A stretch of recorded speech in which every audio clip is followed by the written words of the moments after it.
Point. We're living in a, the modern age of the new psychedelic renaissance. And I thought, this is not real. This is, my gosh, I'm on the radio. People hear me. What we do with our time here on the planet, and how we give to others and affect others' lives, and what we do with it is important. Oh, wait a minute. I didn't know that's the direction we were going. That every major spiritual tradition says, the kingdom of heaven is within. It's about what makes you happy and satisfied. Like you just said, you have to be able to control it. You can't let it control you. Always part of me wanted an audience. It's naive to think that human beings have stopped evolving. The world is a very rich place if you start exploring. Okay, so welcome, ladies and gentlemen. I'm your host, Chris Wright, on Point Counterpoint. Today, I am joined by Andrew Calderella, and I'll let you introduce yourself. Who are you? What's Sure. Well, first, I want to say thank you for having me here, Chris. I really appreciate the opportunity to be on your show. I am here because I just finished my first book, 30 years in the creation of writing this. This has been like my life's mission. It's all about how we can become our best selves as well as help our world become a better world. And I only did this because it's like I said, it's been my life's mission. I didn't start out to be a writer. I actually was born with dyslexia, other learning disabilities, a patch over my eye. So it was the big challenge to be able to even write something. And like I said, it's been kind of my life's calling.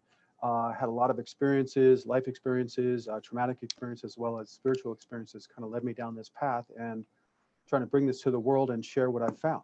So that's kind of the basic. I don't really like talking about myself, so I'm not really prepared to give you a rundown, but if you have any questions, I'd be more than happy to answer them. Okay, so you mentioned you have dyslexia. So how has this influenced your writing, your life, your general direction?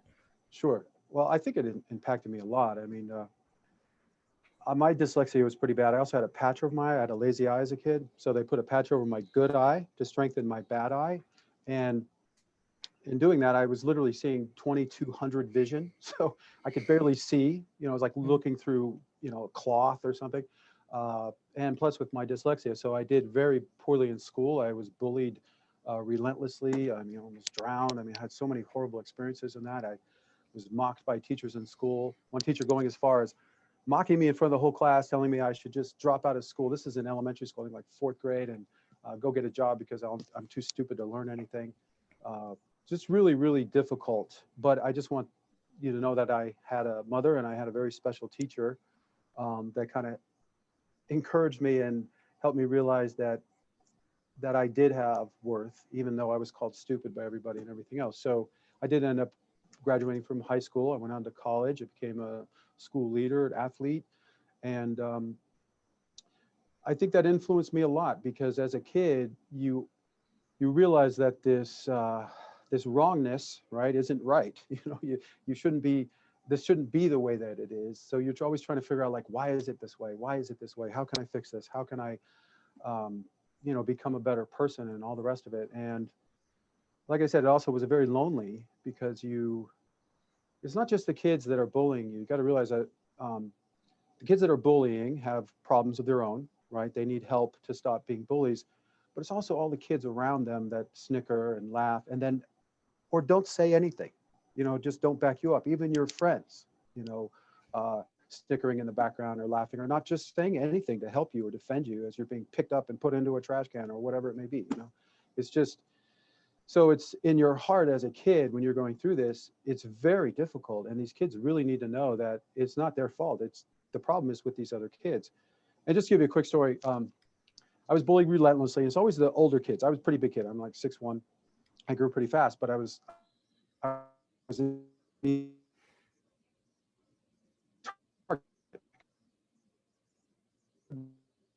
ball for God's sake, and all these kind of things. But at the same time, it was always the older kids. I had some kids in my grade for sure, but it was the bigger kids. And then when you get to 6th grade, there's always this point where there's no more bigger bullies than you. They're all your size. And I literally had like 2 fights. And this one fight, I beat up this bully. I didn't beat him up. I just defended myself. And really, I guess I did. I went a little crazy on him. Didn't really hurt him or anything. just kids do. And but I was paraded around the playground like I was some type of hero by all the bullies that were like tormenting me all these years. And it was such a surreal experience. And some of these people became my friends later. But they had really horrible lives in their own right. You know what I mean? Like at their parents, the way they treated them or neglected them or whatever it may be. And, you know, it's so, for me, it's like the solution of helping our kids become better people, create a better society, and all the rest of it became kind of paramount, because you can't feel sorry for everybody that's being, you know, hurt or misled or twisted or become hateful and, you know, do all these horrible things. That's part of the problem. You know, we need to feel sorry for these people so we can help them and find out ways to fix our society. So I don't know. So as far as it influencing my life, I think all of that kind of propelled me into being a little more introverted, but also looking for these solutions. Because as a kid, you always think there's something wrong with you. So you try to fix yourself, and then you realize it's not you. Then how do you help these other people? And anyway, so I guess it kind of all spiraled from there.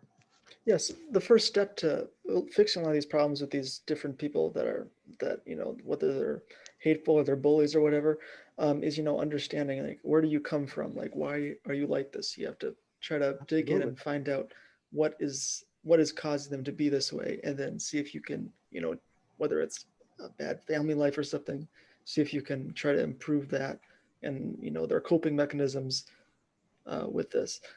Absolutely. And that's absolutely key. I think this is one of the founding principles of why I did this. Again, I'm not a writer. I mean, it took me forever to just give you a little background. 30 years worth of work. I had major spiritual experiences, you know, throughout my childhood. And then when I was 19, a big one. And I kind of saw a lot of what was supposed to be here, but I didn't understand what I was seeing. So I had to do a lot of research to understand how psychology, how our cells work, how the universe works, all these kind of things to be able to articulate what I was seeing. And when you look at the foundations of life, all our faiths, the whole point, the goal of life, the meaning of life, the purpose, why we're here, it all kind of boils down. You can find it all in the same place. You know, we're all born ignorant. We're all totally dependent upon our caregivers in our society. And we're also born with this flaw, and people call it a flaw, like original sin, or you can see it as a gift where it gives us the ability to have true choice, right? If you didn't have the ability to fail, and there wasn't true temptation, there would be no real challenge to overcome, right? So the whole setup under which we live, if you're looking at like playing the game of life, you know, you open up the box and you see a board, you see all these pieces of dice or whatever it may be, that's set up here, right? We call the human conditions. So the setup we're under is like the universals, which is, you know, day and night, gravity, you know, all the rest of the entropy and things like that. Then there's the personal ones that are more like we have to eat, we have to sleep, we have to, you know, kind of community work to make everybody a better society and all these things.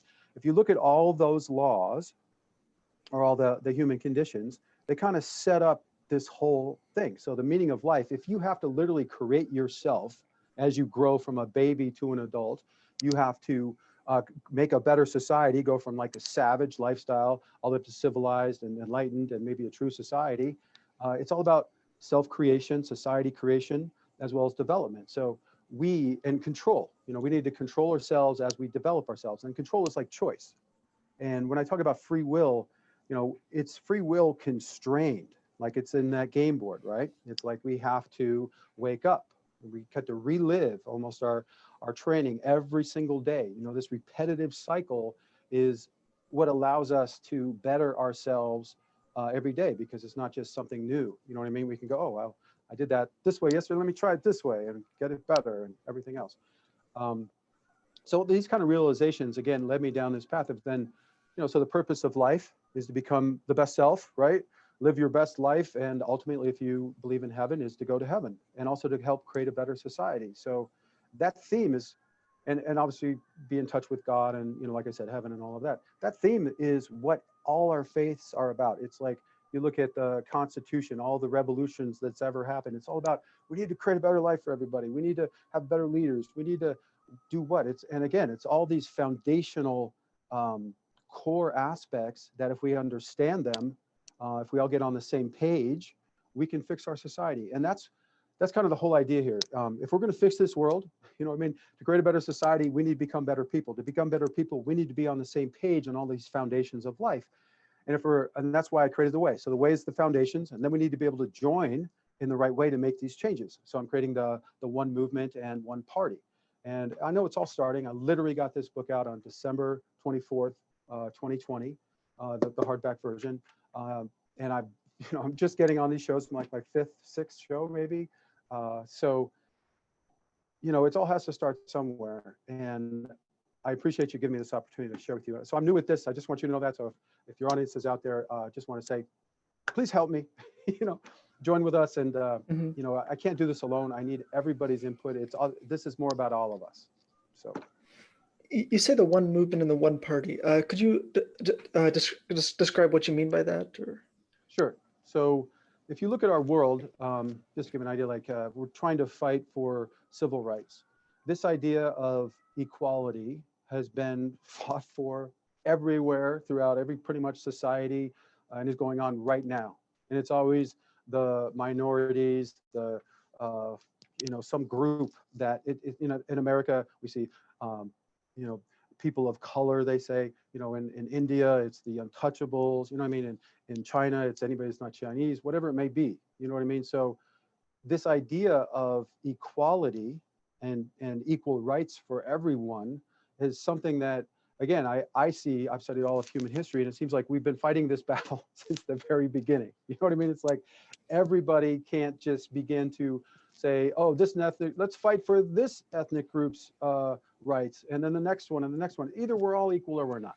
You know what I mean? We need to fight for all of our equal rights at the same time all over the world, and it makes us that much more powerful. So when I talk about the one movement, this is all the biggest issues of the world kind of joining, and it doesn't mean you stop these organizations all around, you just join them together, right? So then it's equal rights for everyone all around the world, and all the equal rights movements join together, and then we can help support each other. And once we have some type of unity, you know what I mean? It's like, look at this. In all of human history, we've never had an uprising where everybody in the world kind of does it at the same time, except in the last like 5 or 10 years or so. You know what I mean? You've seen these spontaneous, like the Wall Street one, right? It started in Wall Street, then it showed up in the Middle East and showed up here and there. You see these civil rights right now with the Black Lives Matter, showed up in England, showed up in, you know what I mean? This is the first time this has ever happened, and it happened like that. You know what I mean? This is the only time in human history that we can make these changes is happening right now, because we're all so focused. Let me just stop for a second. All the horror that's happening right now is really to get all these changes to happen, because if we don't, we're not going to make it. Okay, we're going to go into another horrible war and repeat the history over and over again. But our technology and the horrors that we can deliver with robotic war, nuclear war, poisons and chemicals and everything else is so unbelievably horrific that we're going to destroy too much of our society and people and everything else. So either we're going to kind of all wake up right now and make some global changes to get on the same page, or it seems like we're going to go down this horrible path again. So the one movement is about kind of joining all these people together and making these changes as a movement throughout the world. The one party is about a literal political party. It can start in America, but I wanted to kind of go all over the world. And it's about making government work, period. It's, forget the fringe issues for a minute. It's about integrating all the virtues that we hold dear into our government, efficiency, making sure that we're not spending money that we don't have, and all the rest of the problems that we see. And again, in America, we need a third party because we're in this two-team, red-blue war type situation. It's like it plays on our us versus them kind of tribal mentality, where if there's only two, it's like just look at American sports. It's like football or baseball, whatever. If your local team has lost for 30 years, you're still a fan, right? You're still like, yeah, my team, right? That's what we have right now, and that's wrong in politics. We need to all be working towards the best solution. So the one party is about that. It's about making sure that the people in government are truly working for us and implementing the solutions that make government work, but also make the society work. Government can't do everything. You know what I mean? We make business work for us. We need to make people, help them have better lives so they can become their best selves and all the rest. So that's basically the idea. Does that make sense? Yeah, it does make sense. It kind of goes back to, you mentioned it, the historical tendency to, do these us versus them conflicts, Yeah. and I suppose one of the solutions to that is, just to help people understand that, amongst most people in the world, basically everyone in the world, we have more in common with everybody than we do, there's more similarities than there are differences between Absolutely. everybody. And just to speak to that point, that's kind of the foundation of the way, is that while we all are very unique, right? We occupy our own space-time, right? We're think differently, we look differently, speak different languages, different genders, all these kind of things. At the same time, all that's true. We all need to eat and sleep and communicate and interact with our society, and we do mainly the same things every day. That's what the foundations of life are called in here. We all need to understand certain principles if we're going to be the best we are. We also need to take care of our bodies in a certain way if we're going to be our best. We also need to interact with other people in our society and help help our work evolve, help our government evolve, and all the rest of it if we're going to live a great life. So to get there, though, since we're born ignorant, we all need to kind of have the basic knowledge. And that's the biggest problem in our society that I see, is that we all share all these similarities, but we're not integrating the best practices. Maybe I should say this. The way, in 4 words, is living rational positive action. It's living because we do it all the time. It's something you live, right? It's living rational because it's reasonable, it's logical, it's a customizable implementation plan that is your life, So it's living rational positive because it's about integrating virtue into your life. And virtues are what we hold in highest regard. These are, like being disciplined and faithful and positive and happy and healthy and all the rest of the desirable traits that you can imagine. There's a huge list of them. They're in the book, that we're trying to all master. And then it's living rational positive because to make a virtue real, you need to take steps to make it into your life. And we call these like the best ones, the best practices. So for example, the virtue of being punctual would require you to take steps and actions like leaving on time, setting reminders. To live the virtue of being healthy, you need to eat right and have an exercise program and all these other action items, right? And there's best practices in there. There's certainly there are ways to consume water that will make you better, consume light, and all the rest of those aspects. So if we can integrate these as kids and help our kids grow this way, and we can get this knowledge for us, we can improve ourselves, our society as we go forward. And that's kind of the idea. And it spans so many different aspects of life. And this is what made the way so complicated for me, is because for you to be your best, physically, mentally, emotionally, spiritually, in your work, in your relationships, in your society, you need to integrate so many little pieces of information in all these different genres to be your best. And who wants to spend their time reading 1,000 books and going through all this crazy stuff? By the time you're 30, 40 years old, you're like, wow, I just realized something that I should have known when I was 10. It's like, it just makes me sick. And I spent so much time reading all of these books to come to some realizations, to simplify it so we can all just integrate it without like, oh, I have to study Freud for 15 years to understand how my mind works. No, you don't. You know what I mean? The same thing with your body or the way the society works, or wealth or power, success, whatever you name it, it's in here. So for me, again, it all comes down to us kind of being on the same page regarding these basics and foundations of life. And I put a challenge out there, and I haven't heard anybody disagree with anything that's in this book yet. Okay, so they may not like, because I'm not a super great writer sometimes. I mean, people said they really like the way I write. Let me say it to you this way. I went into a lot of different publishers with this book. They had a group of them, and they had this meeting, and they said, this book is like no other book that they've ever seen written. They've never, I don't know if anybody would ever write a book like this. So it was a trip to them. They were like, they weren't sure if they should publish it, but it was so unique that they felt like they should. So this isn't a book like other books. This is humanity's way of becoming our best and creating a better world. It's simplified and giving you the down low without having to spend the rest of your life trying to figure all this stuff out. I did it, so save you a lot of time. Yeah. So what would you say would be a good way to fix the way that our government currently functions? Both maybe a quick fix and more of a long-term fix as well. Like something we could do now versus something. Yeah. You're breaking up a little bit, just so you know. I think I got that long-term, short-term fix Yeah. on our government.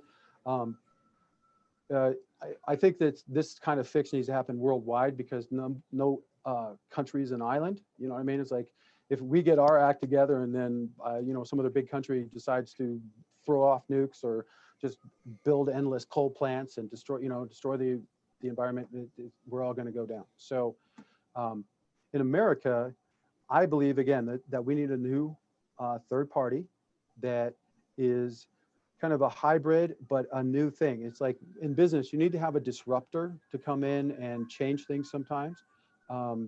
These two parties are so old and ingrained in the way that they have operated and have been taken over, by fringes and extremists and fractured and all these years, you know what I mean? They're no longer, Totally. I don't even know what they are anymore.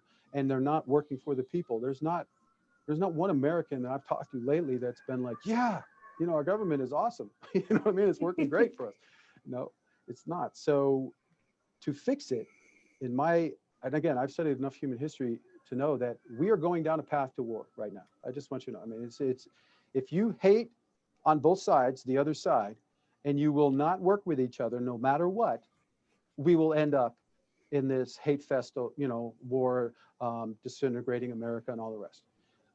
It's happened in every other country in time. It's like you need to have unity if you're going to have a country. And the problem is that we're being misled by a few leaders. We're truly not divided. Everybody I've ever talked to wants a good government. We want it to work. We want our great lives. We don't want to be drinking poisoned water. You know what I mean? We want everything to work, for God's sake, And it's like, so what are we divided about? We're being told we're divided because of this two-party extremist group that you belong to. But the truth is, none of us want what's happening. Do you want to go in $1 trillion in debt every year? Do you want your kids to, have a poor education? Nobody wants those things. So to me, it's like, that's where the way comes in. We all need to get on the same page on the basics and then just implement these. It's not as complicated as all these leaders are making it out to be. They want you divided and confused and pissed off because they feel like that's how they get power and they could get more wealth and they can exploit you. But in reality, we want a government that's helping you be happy, and calm and be like, yeah, my kid is getting a good education. I know I'm going to be cared for when I get old. I'm not going to be on the street. You know what I mean? All these. The idea is that as a society is, and again, I talk about this in the book, there's different levels to a society. So we start out savage, barbarian, civilized, enlightened, and what I call the true society. So we have kind of a mixed, obviously, world right now. There's literally people making houses out of, cow manure. And then we have people building buildings that are earthquake proof. You know what I mean? So, I mean, the dichotomy of what's happening in the world is incredible. So this idea of elevating our society is the same thing with a person. We can be a savage level person, a barbarian who just looks to our tribe, more civilized, we're looking out for society, more enlightened, where we're, becoming a better person just naturally, and then truly our true self when we're living this life where we're really meant to be, as well as being enlightened and all the other good aspects. The whole point is that it seems to me like throughout all of human history, there's two types of leaders. And this is like the huge test, like I was saying, this world is a training ground preparing us for a greater reality. The reason we can't like say, yes, God exists or doesn't exist, and know it for a fact and all the rest of it, gives us free choice, right? If you knew heaven exists and God exists, exactly, you wouldn't have any choice. Be like, yes, I'm going to go that route because I want to go to heaven. But there needs to be that uncertainty. Yeah, exactly. Uncertainty. We have no idea. While we don't know what's going to happen in the future, we also kind of do. You know what I mean? We're in this free choice realm, but it's also bound up in these human conditions. So, as I was saying, that the two types of leaders are these leaders that are truly looking to help us, right? That are out there trying to become better people, admit mistakes, and try to figure the answers out. And then there's the other type where again, it's mostly men. It seems like I met some women like this too. I want to say, but that are all about putting their thumb over you. It's all about control. It's all about competition. They can't see anybody as equals. It's either they're above me and I need to try to bring them down, or they're below me and now I can smash them.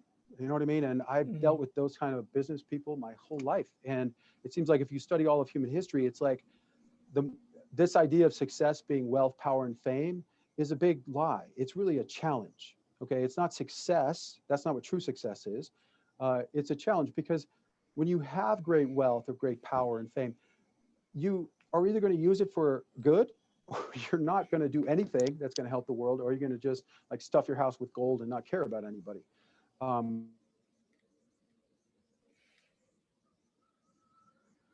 That's one of the greatest type of leader. Look at all the kings and queens pretty much throughout history. Throw away this food and, you know, their household. That sickness of superiority has shown up in every faith and country throughout our entire history. It's what started World War I, World War II. You know what I mean? It's like every revolution has happened because of these horrible leaders just keep pushing and pushing until the people just say enough. You know, we can't take this anymore. You're clearly corrupted and destroying everything. People just keep failing the test. You know what I mean? It's like king after king after king just keeps killing and destroying their people and hoarding wealth instead of trying to cooperate and figure out the solutions and everything. Hello? Okay. So going back to the party stuff, so Yeah. do we even really need parties at all? Just because, you know, that kind of, it's almost like a conflict of interest, you know, because, you know, you're trying to serve the party more than you're trying to help, you know, the country, the people, you know, because one thing that I'm seeing a lot is, you know, people, they keep consistently voting along party lines, you know, whether it's on a bill or if it's on a Supreme Court justice, you know, it used to be, you know, if you liked an idea, if you liked a bill or a justice or something, you'd vote for that thing. But now it's like, not only do you feel compelled, but people are telling you, no, you have to vote for the party this time. So you're just seeing these exact splits where very few people ever go against that vote. That's very true. And I agree with you. I'm an independent, so I get that whole idea. Mm-hmm. The problem is that in our society, we need an organization sometimes to make change. So it's kind of like you can view this party as the independent, make government work again party, and not like a fringe where, you know, we're about this fringe issue, you know what I mean? Or just some obtuse thing that nobody really doesn't mean anything, like, oh, we're for small government. Really, I'm for government that works. It may be big here and small here, and you know what I mean? I'm also for the government or the society working, and the government sets up how everything goes down, right? And that's what gets me about the problem with our government is they think like they're the answer, where it's really like, if you just set things up correctly, business and the people will be able to kind of make all this other stuff happen with their educational system. You know, I mean, the government, we can go on and on about that, but the point is, the organizational structure will allow us to facilitate changes as well as to help. I envision this party this way. Let me see. Okay, so it's like our mission is to make government work again, embracing all the different types of virtues that we can integrate and really define consensus, but also true solutions. I don't care where they come from. When I've had these discussions with people, I don't care how right or left you are, it all boils down, if they're really passionate, to some type of virtue. I'll give you the wall example. I do this one a lot. On the right, it's, you know, law and order. You know, you got to be here. You should be an American, so forth and so on. If you're going to, you know, then on the left is, but humanity. We need to care. We can't just be heartless and treat people with disdain. Those two things can go together. You know what I mean? It's not one or the other. You don't just have open borders and let everybody in no matter what, and pay all their bills and let them, you know, just live here. Or it's not close everybody out and treat them like crazy, you know, like they're subhuman. It's yin and yang. Right, exactly. You need balance. You need this balance, and that's the problem with these parties. They become, and this happens with every organization that I study. It happens with religions. It happens with any organization that has these, I don't want to say, like some type of mandate or mission. What happens is the people in these organizations, the leaders, eventually become these people that are super fanatical, right? Like it's the guys that are so into it that yell the loudest that eventually sometimes take over this group. It's happened with faiths. It happens with, you know, fracturing of all the different religions. You can see, oh my gosh, how many different sects are there of Christianity and, you know, and everything else. So that's what's happened with these parties. The problem is they didn't splinter out and create like 5 or 10 different parties. What happened is it's like, It's like when the horrible popes took over the Christian religion, and they've said, no, Christ wants you to go down and kill everybody in his homeland and rape them and take all their wealth and bring it back to us. That's what Christ would want. He wants you to also torture all the people that believe in him, just in case, to make sure they're really following.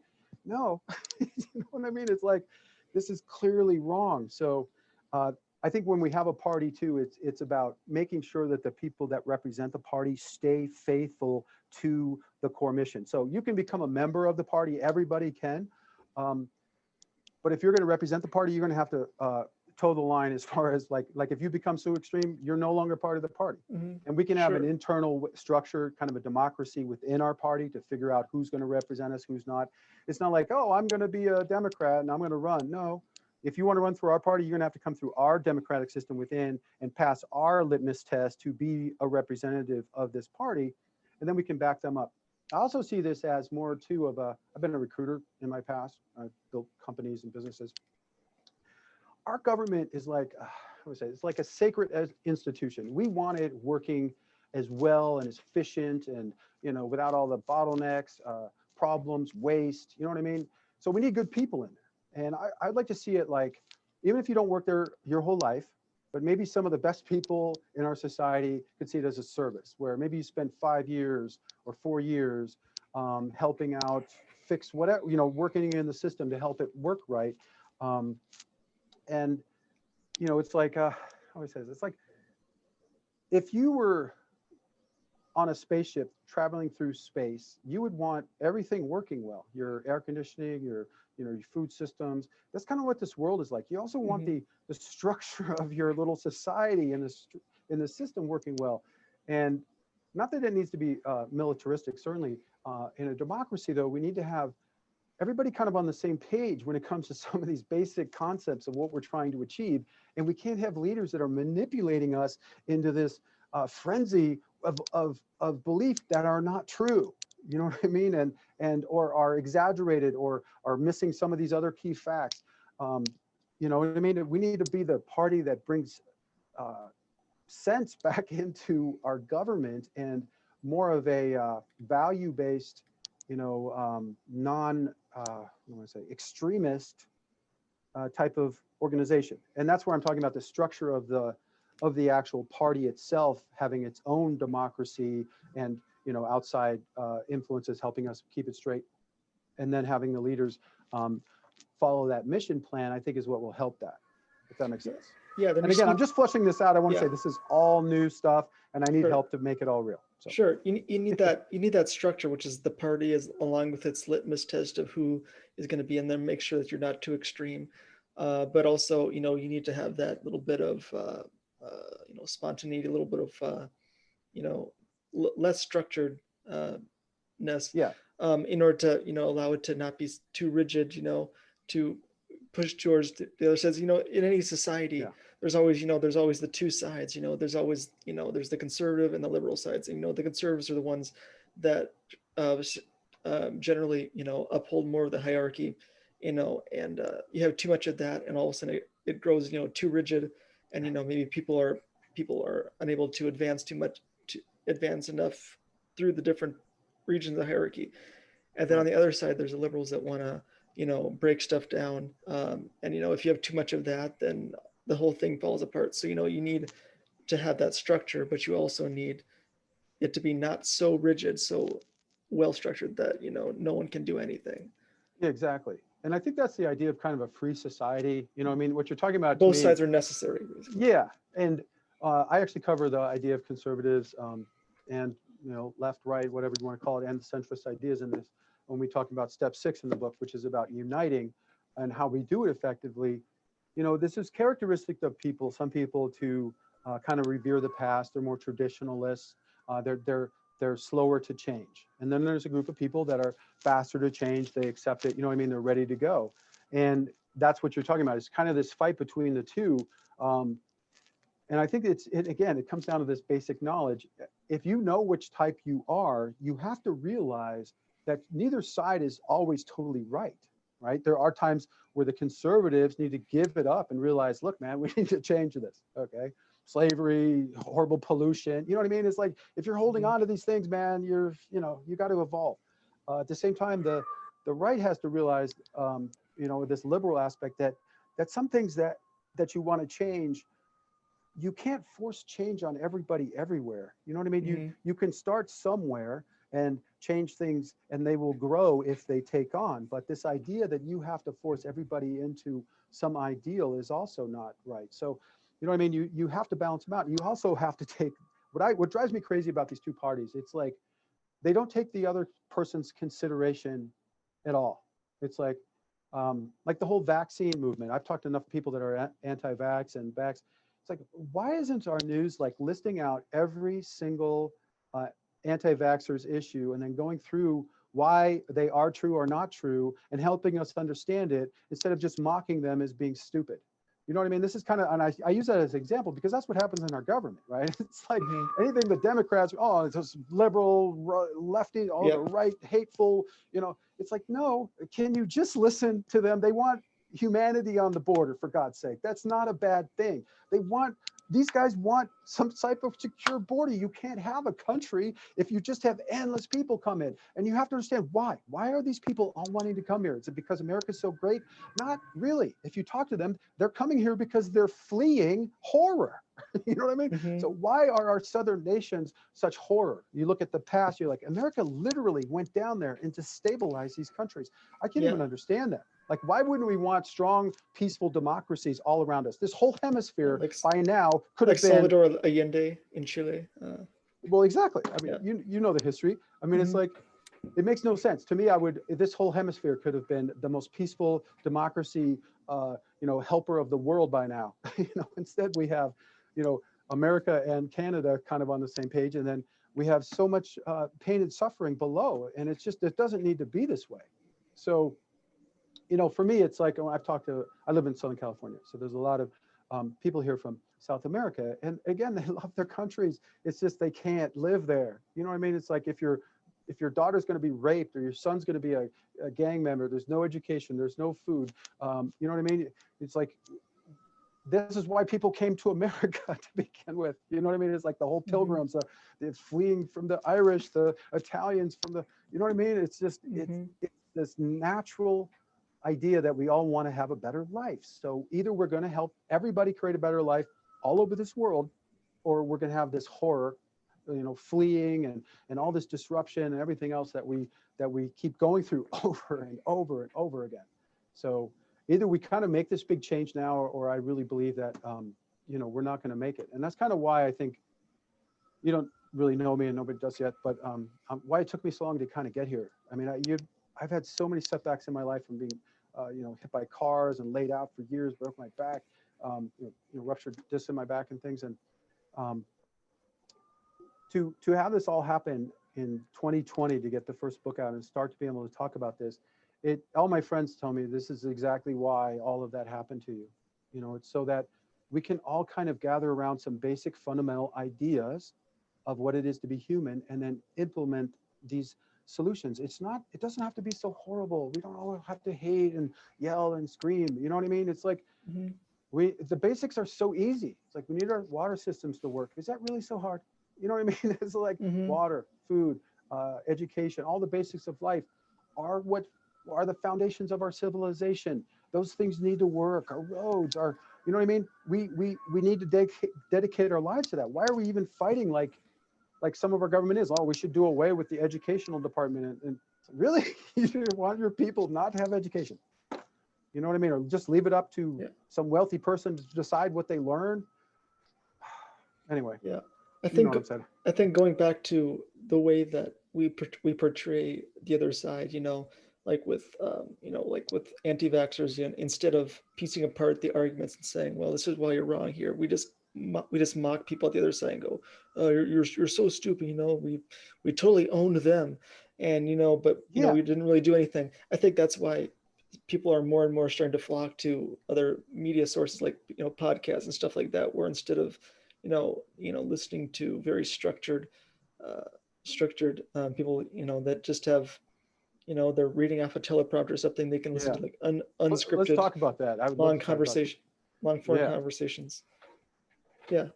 Absolutely. You know, I got to get used to being on a show because I didn't mean to interrupt you there.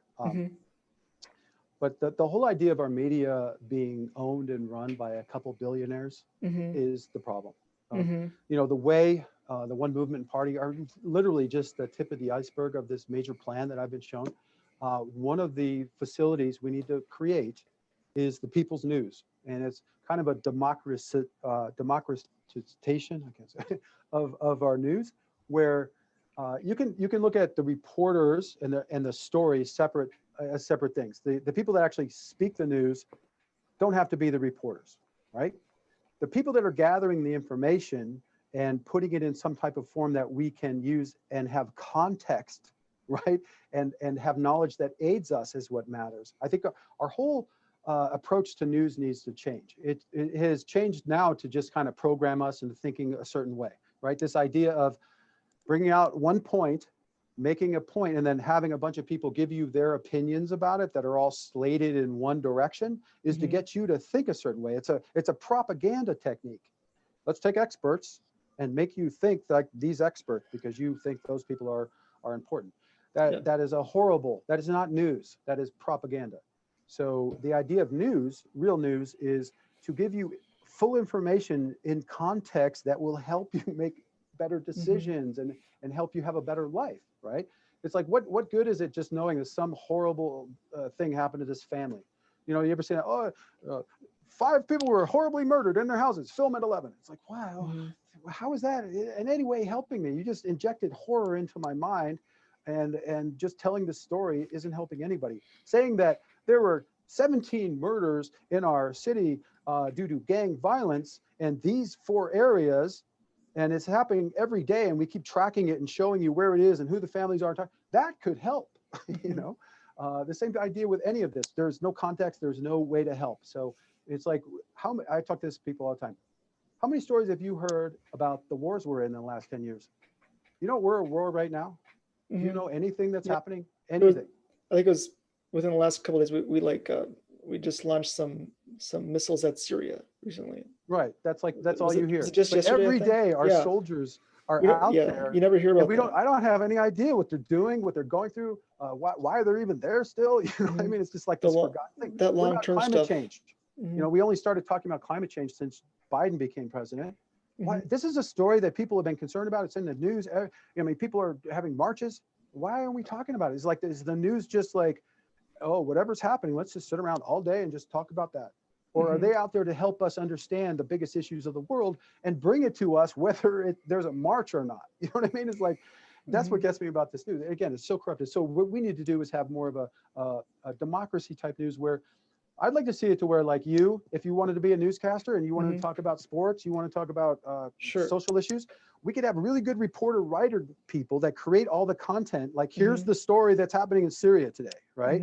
And you and Joe and Sally and Joan, you know what I mean, can take this and give the information. You can do it with your own little style, as long as it holds to the facts and it's complete.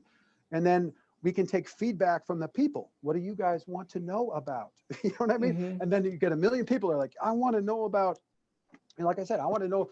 I think there should be like different types of segments. Like, you have a half-hour brief of all the biggest happenings in the world. And this is like a rundown of today's stories about, equality, environmental, justice, whatever. You know what I mean? You have these 10 things you always go through every day because this is a recurring theme that people want to hear about. And then you have, like I said, everybody can read it. You can have your podcast. We'll link to all the great people, and you get more likes and likes and likes, and you get shown more and more and more. You know what I mean? It's like, then it's not, somebody's name who decides. It's not a billionaire and one superstar reporter guy that decides what you get to know and think like and everything else, right? And you, as a reporter for the news, it's not about you. You know what I mean? It's like, it's about the information. There's no opinion. There's no discussion. It's you giving the facts and then showing the people where they can go and unite to help fix this problem or get more information, you know what I mean, and follow up online. And that's it. That's what news is supposed to be.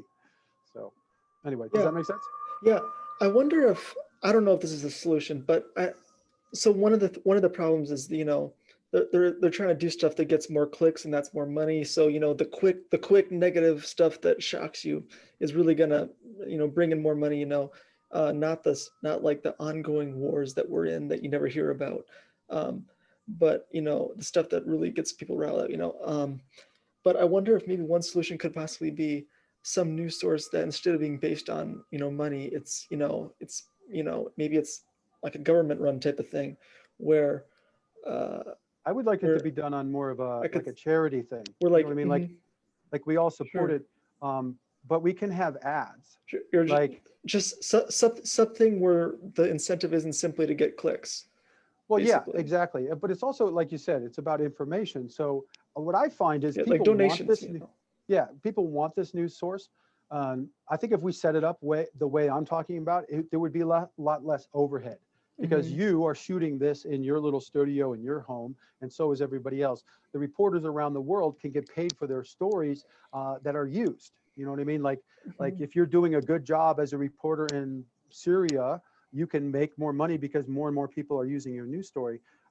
Is it subscription based? Is it partly donation based? Is it Mhm. kind of a charity? Is it funded by the government? I think all of those are possible.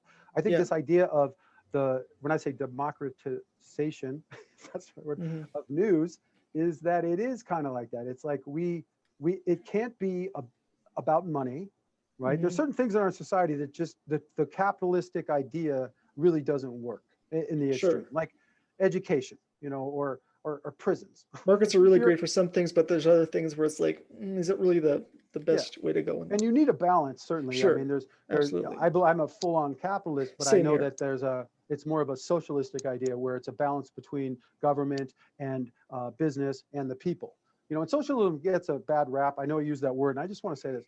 Everybody in our government and mostly on news is using this incorrectly. America Mhm. is a socialistic country, and it's been proven so many times, even by the Republicans, by the fact that Teddy Roosevelt, um, in the early 1900s, went up against Morgan and Andrew Carnegie and all these guys that were literally destroying everybody's lives and the Mhm. country in their pursuit of endless money. Uh, they stopped them from that.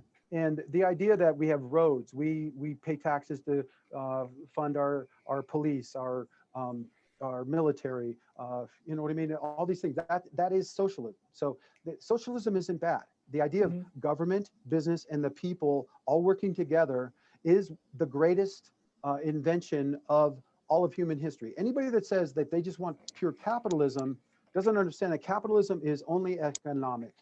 Socialism, communism are both economic and governmental, right? Mhm. So in the idea of socialism in governmental, it means that it's a combination of the people doing stuff, business doing stuff, um, and the government doing things.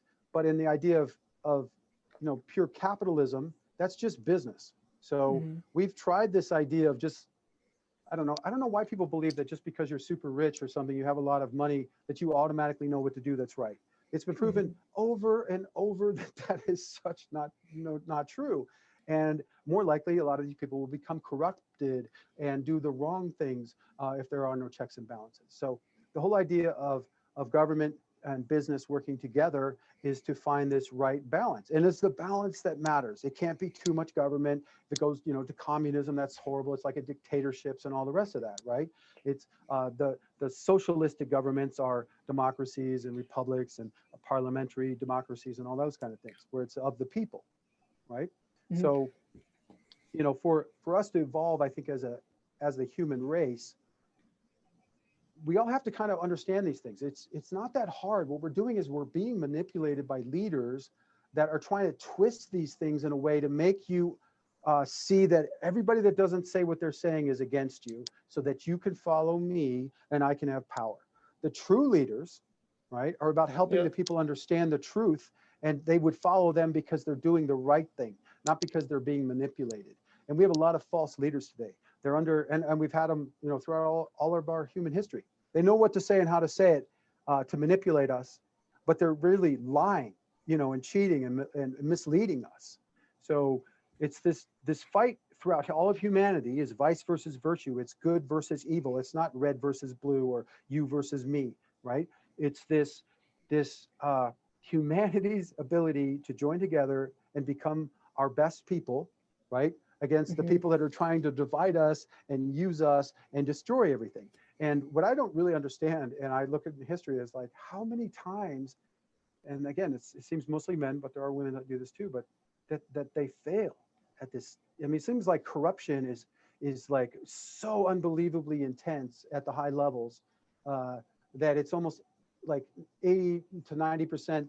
If you reach a high enough levels, you're going to become corrupted. You know what I mean? You're gonna become this horrible human being and start Power suffering corrupts, out and the absolute world. power corrupts absolutely. Yeah, so that's where the idea of checks and balances come in. That's what makes, I know America's got its problems, and we've started off in a weird place or whatever, but it started off in a world that was so much worse than no matter what America started like. And we've come so far in these, couple hundred years.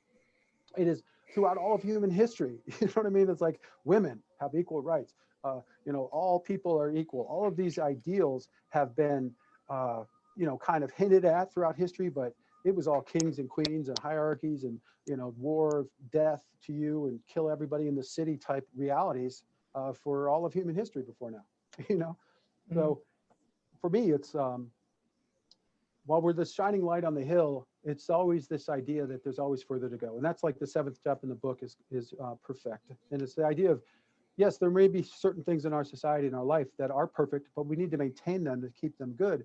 But we also need to embrace the idea that we need to constantly improve. Nothing in this world is perfect.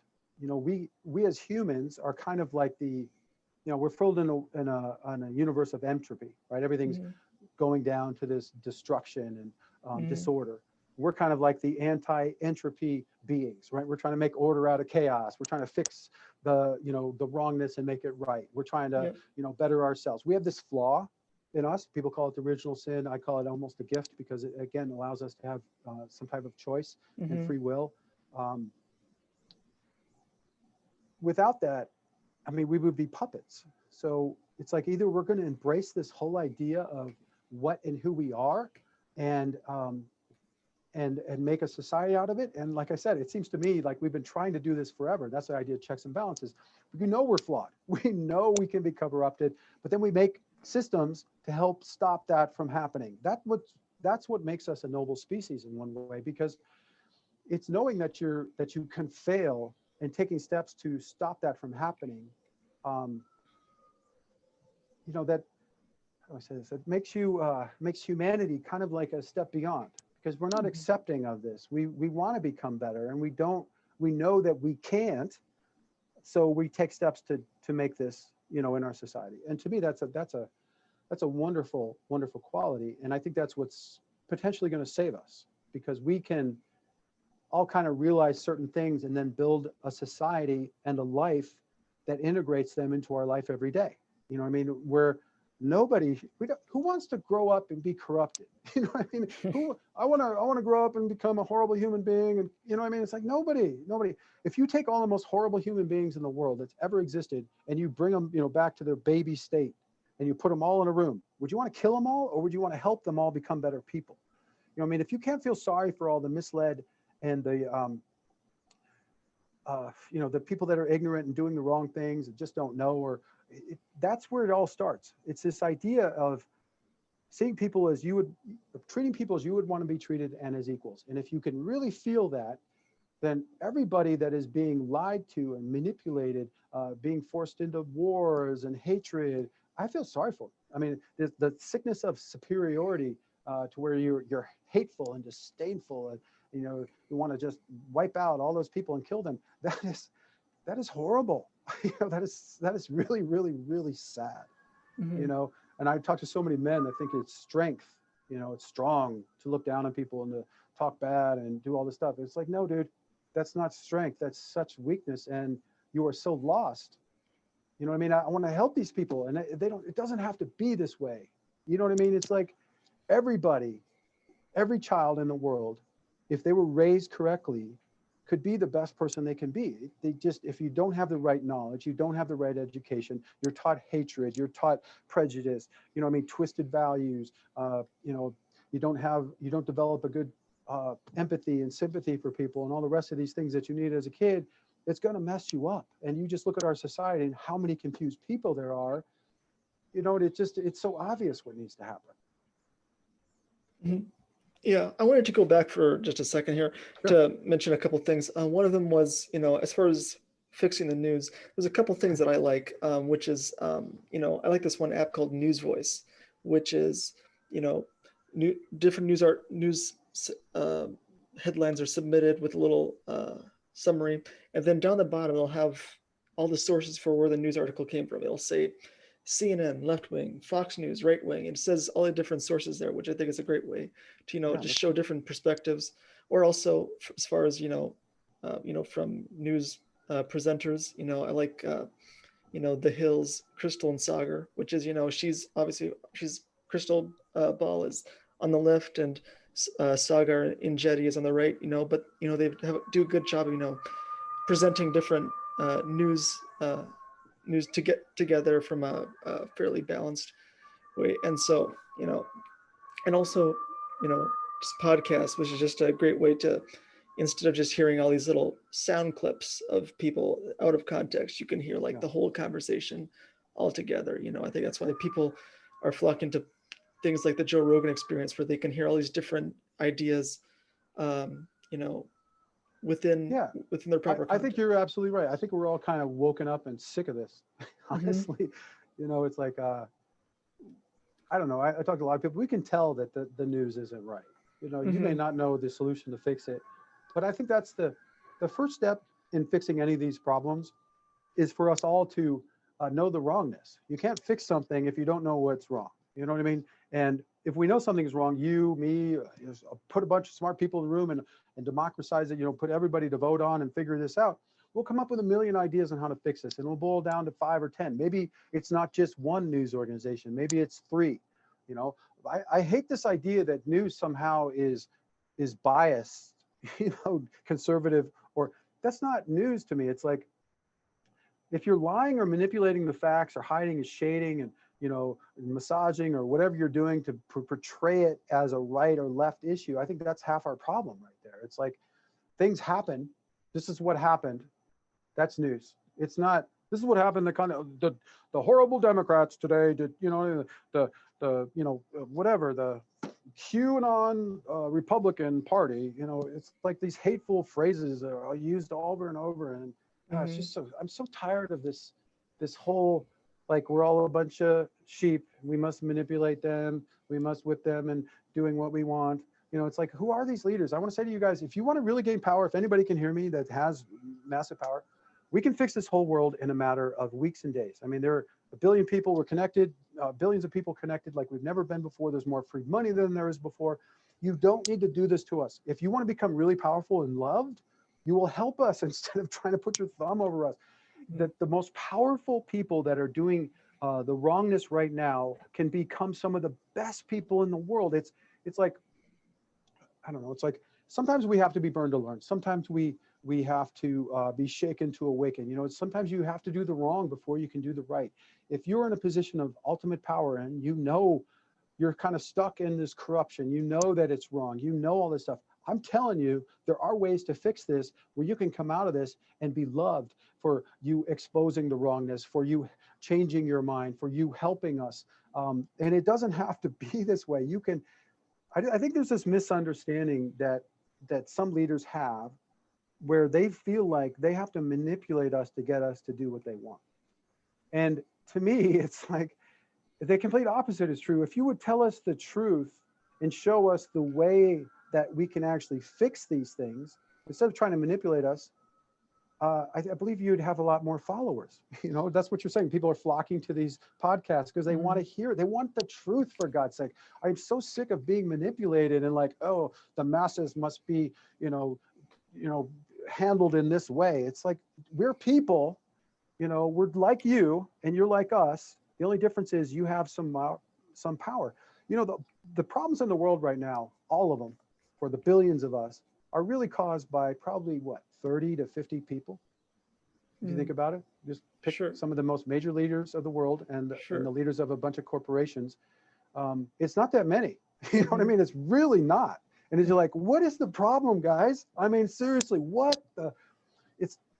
can you not realize some of these problems are pretty easily fixed? Well, they are, and it's just because these leaders have this false understanding that it's some type of horrible competition where you must lose for me to win. You know, this zero-sum game mentality. You know, it's like we all lose if any of us lose. You must realize that if anybody on this planet is oppressed and you know, manipulated to the point of hatred and all the rest, it's going to ruin it for the rest of us. I mean, what was it, 5, 10, whatever guys, and you know, took down the towers in those planes? It wasn't an army, you know, it wasn't like 50,000 or 100,000 million people came, and no, it was like a few guys that were pissed off. You know, it's like some guy with a gun, you know, just can walk into a room and just destroy everybody's lives. This idea that any of us are independent and, you know, oh, just let everybody do what they want is ridiculous. We're not an island. You're not unto yourself. Okay, we are our brother's keepers. Our brother, if he's going to go astray, you need to stop him. You need to help him. You know what I mean? Don't go and aid him in his corruption. You know, it's like I look at talking with police officers or people in the military. Nobody that I've spoken with wants corrupt officers, right?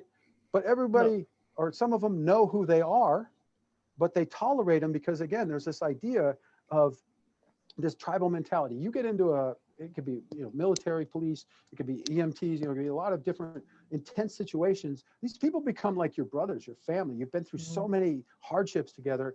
You want to back them up. And if they do things wrong, sometimes you cover it up, you know, oh, dude, don't do that again. They do it again. Oh, it's okay. You know, keep it quiet. We can't let anybody know. It's the blue line. You know, it's like this happens in faiths too. Look at the corruption in the Catholic Church with, you know, the molesting of children. Oh, let's just move the priest. Shh, don't tell anybody. You know what I mean? It's like, no, if you do that, you are literally becoming corrupt.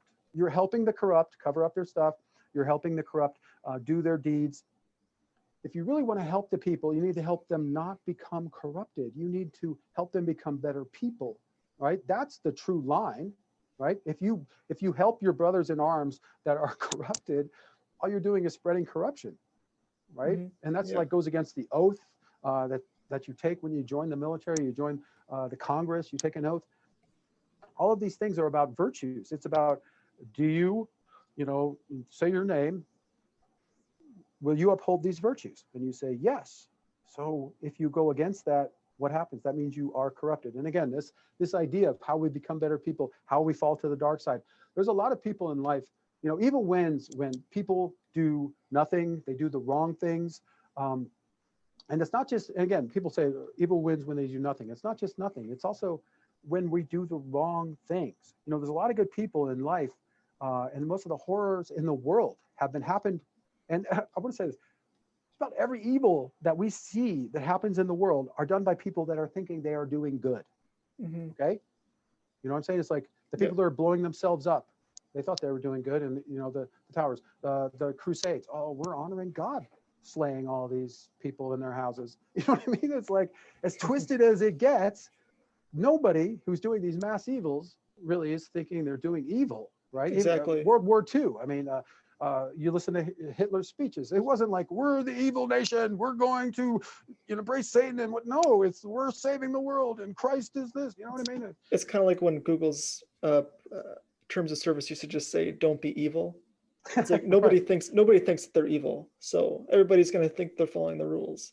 Of course. And that's, like I said, that's how the greatest evils are done. So, you know, the problem with humanity is that we all want to be good, and we think we're good. We think we know the truth because we're kind of like that. We want to be our best, right? It's very hard because, especially if you're not taught properly, to embrace your wrongness. I mean, the only way you can improve yourself is to see what's wrong with you, right? So in the book, I not only go through all that, but I show you how you can do a review of your life. You can find all these hidden wrongnesses and fix them and all that.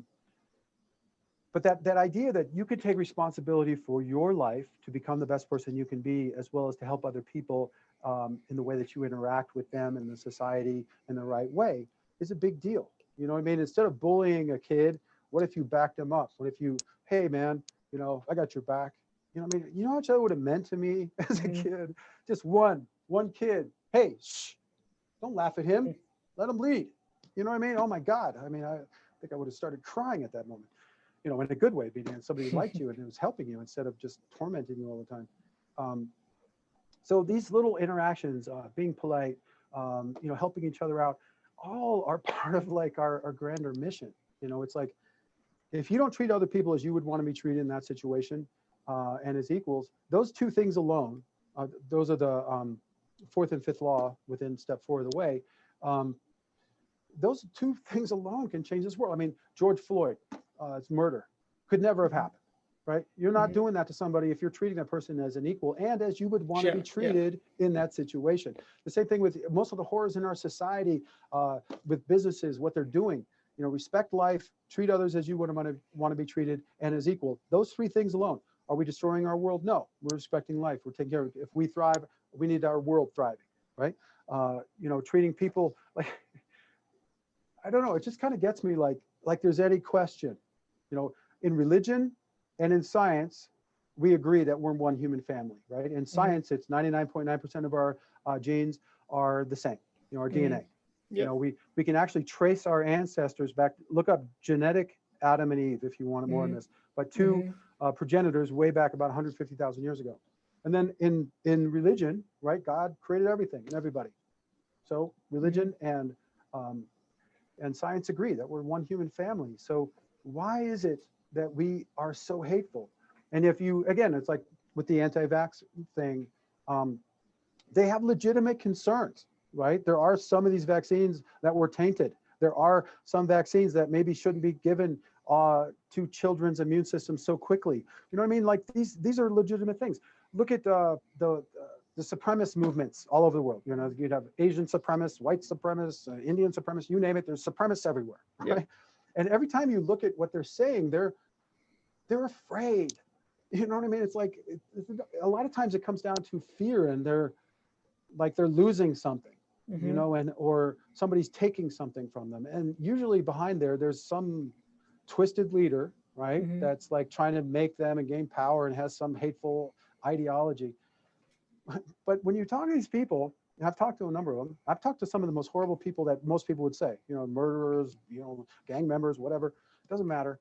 These people are human beings, and they would love their people too. They may be more barbarian level or savage level, in their way they deal with the world. That means them and theirs are all they give a shit about, but it's not like they're not human. And to dismiss them is a disservice to ourselves. We need to help people see, how I said, you can't keep throwing mud and shade on everybody and expect them to listen to you. If I come up to you and say, hey, you stupid, hateful human being, you're so wrong and everything, I want you to sit down and listen to me, and then you're going to be my friend. It's like, what are you saying? You know what I mean? It's like, nobody, if you use violence on somebody, they're gonna not like you for that. You know what I mean? Yeah. If you throw a bottle at a police officer and you want the police officers to change, it's not really gonna happen. They're gonna be pissed off, right? That you just threw a bottle at me and cracked my head open, and I'm not gonna be listening to you.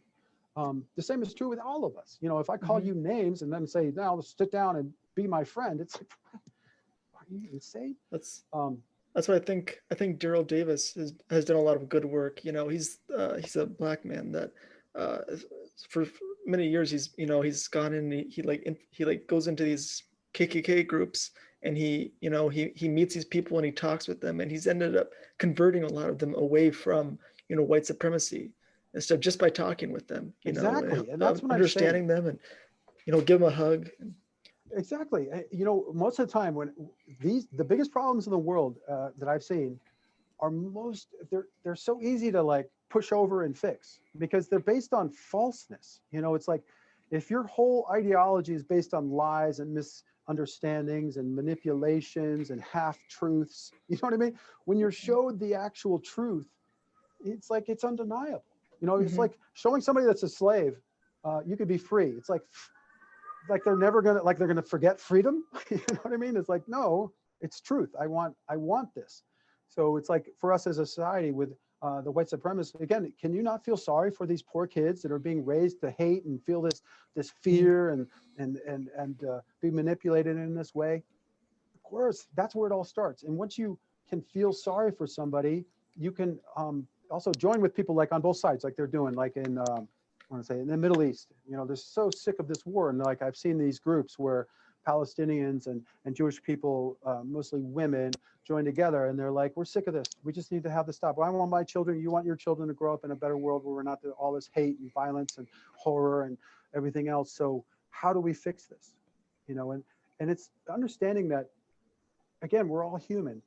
If you can't love every human being on this planet as a baby, just think about it like that. Don't think about the adults when you're having problems with people. Think about it like, okay, what happened to this kid? This poor guy, when he was raised, why did he become a murderer? Why? Mm-hmm. Why did he become whatever? You know what I mean? It's like, oh, well, there are reasons for this. And if we know those reasons, we can fix our society so hopefully they don't happen again. Mm-hmm. You know what I mean? It's like, I study a lot of psychology and child psychology, and there's different personalities of children, and certain children need a lot more correcting, especially boys a lot of times, and if they don't get that correction, they don't have self-control. You know what I mean? They don't, and you can see these bullies, people that don't have real self-control later in life are the ones that get in fights all the time. They end up in jail. They have bad relationships. They can't hold a job. You know what I mean? It's like if we don't take the basis of what it is to be human and build in these best practices and these virtues into the way we raise our kids, we're going to have all these problems over and over again throughout history. You know what I mean? It's like we're born ignorant. So if we don't perfect this raising of our kids, we are going to keep repeating all these problems. And that's where I keep saying it's like everything comes back to the problem and the solution are in the same place. We're raised ignorant. We're born ignorant. We need our society and our caregivers to give us a good start, right? So we need to create a better society. We need to become better people. To become better people, we all need to get on the same page when it comes to the foundations and then join together in a way that allows us to make these changes. And I'm talking just the basics. I'm not talking fringe issues. I'm talking humanity, working, and then we can deal with all the other issues beyond that. And that's kind of where it all starts. And that's why I've kind of given my life for this. I want to say that too, that this isn't about me. Okay. I honestly, people say, oh, you're doing this for money. You're doing this for whatever reason. I'm not really. I literally have a startup that's probably as big or bigger than Facebook and Google in the wings right now. I have so many other businesses that are ready to go that can help this world. This whole point of this book, and the only reason I wrote this right now, and I've been trying to do it for so long, in 2015, let me just tell this, I was sorting out the beginning and ending of this much grander work, right? It was I call it the book. It's got, society, self, universe, and God. It's broken up these 4 sections. And I'm sorting through it, and I keep seeing my references to, this is key to true success. This is key to true success. And I put all these keys together, and I'm massaging them, and I put them in the right order. And it was literally like a secret code got unlocked. I was blown away. I saw how so much of the knowledge I had found over these years fit into the way, and how simple our whole life really boils down to, like I said, about integrating virtues, right versus wrong, how we work as human beings, all these different aspects. I wrote for 3 days straight without much sleep or doing anything else. I learned what obsession really, really meant at that point. I couldn't do anything else. I lost relationships over this. I've spent weekends and days. I didn't lose relationships because I was neglecting the women I was dating. It was just that they wanted more and more of my time, and I couldn't afford to spend it because I was so into figuring out how to write this. So it took me 5 years to get this done. Even after I had this horrible experience with my publisher, pretty much ripping me off, I still was able to get it done. And this, like I said, it's kind of consumed my life because it's not me. It's like if you found the solution for ending cancer, right? It'd be like, it's not me, man. I want to stop cancer. You know what I mean? Mm-hmm. That's really what I want to do. And it's the same thing in this world. It's like we have to fix the cancer of humanity, this wrongness, and make it right. And I did find what humanity has found as our solutions to this. And I kind of put all the little pieces together in the right order. And like I said, it just was like, we need to all know these things. And if I'm missing anything, I'll add it. And if there's something better, I would join it. The only reason I did this is because I've never seen anything like this. And I don't think anybody else has either. So. Mm-hmm. Yeah, you said something earlier that reminded me of the Clubhouse situation. Are you aware of this? Or The Clubhouse? Yes, it's a new social media app, and instead of text-based posts, what it is these little voice rooms that people go into, and you'll have all sorts of people that are actually like talking together in these different rooms. It's like it's an exclusive thing. You can only be on Clubhouse if you get an invite from a current member. And the New York Times did this one article that was criticizing it, calling it, saying that it was describing it in a negative way with its quote unquote unfettered conversations. And so, God forbid anybody should have an unfettered conversation. It talks about everything from what was it? The New York Times mentioned it has conversations ranging from cosmic poetry to lack of LGBT diversity in Bollywood movies to that's great. To all sorts of different, a bunch of celebrities are on there. Elon Musk is on there. Brett Weinstein and all sorts of people, comedians, but it's this way that people are starting to resort to all these different other ways to connect with people and get these different ideas out that they're just not hearing other places. So yeah, and I think that's the evolution of humanity. When I see this, it's like either it's this idea that for some reason the leaders have to do everything and it's top down, but really society is driven by people up. It's the masses. And if you look at all of human history, it's like we always get to this point where for some reason the leaders get corrupted and whatever, we have to overthrow them, right? I mean, it's like everywhere, all throughout our history, pretty much every society has gotten to the point where for some reason the people that lead us get so separated from what the people are, and then we overthrow them, we put in the people that know, right? And then 20, 50, 100 years go by, and now there's another revolution because they become corrupted. So how do we create a system where we can have better leaders that don't become corrupted? And to me, it all came down to these founding values. One of the biggest epiphanies I had when I was writing this book, I was deep into Freud and Jung and all the other mentalists, and there's this big fight in psychology back in the day. Skinner, I think, was one, where it's like you change your mind, you change who you are, or you change your physical activities, it changes who you are. The truth is, it's both of those things, right? But when I was reading all of this, it came down to I can't remember the exact phrase, but Freud used, and it kind of clicked to me because all of our faiths, all of our psychology, the whole point to life, is become a better person, right? And, create a better society, go to heaven, that kind of thing.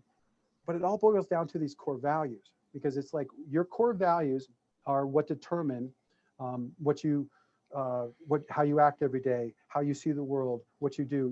These core values determine who you become and who humanity becomes. The problem is that most of us don't know what these are, or we only have a couple, but they're not complete. They don't cover all of life.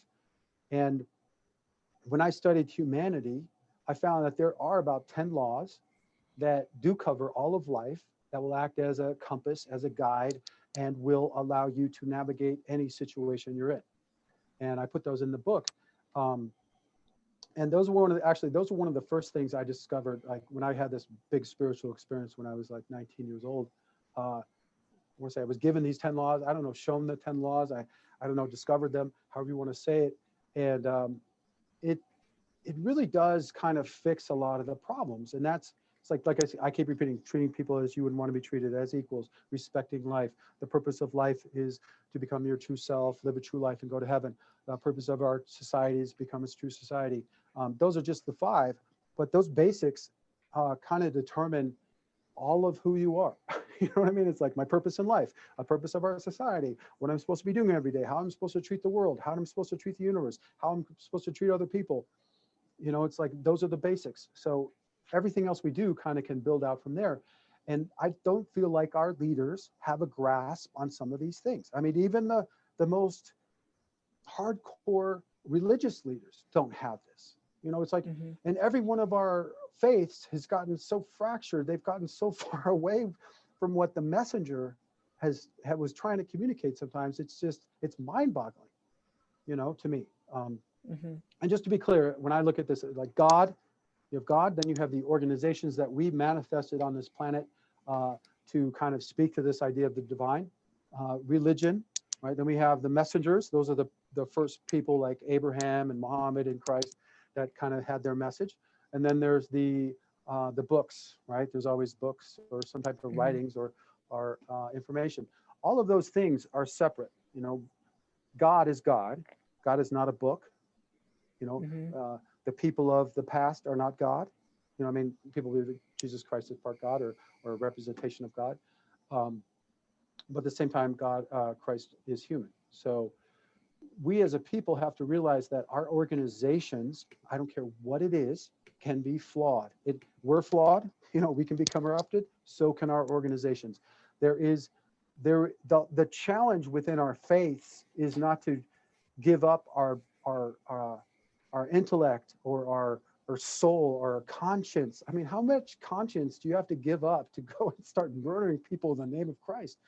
You know what I mean? It's like, we can't go against our higher ideals to follow a faith. The faith, if it's doing that, has become twisted. You know, it's like not everything that is of an organization is good. You know what I mean? It's like the Catholic Church. Just look at that with the child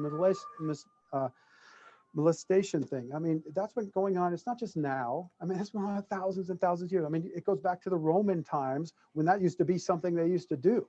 You know what I mean? The Romans used to have sex with boys. It's kind of a weird thing, right? And then the church took over the Roman, you know, the Holy Roman Catholic Church and all of that. I mean, it's just kind of been pervasive.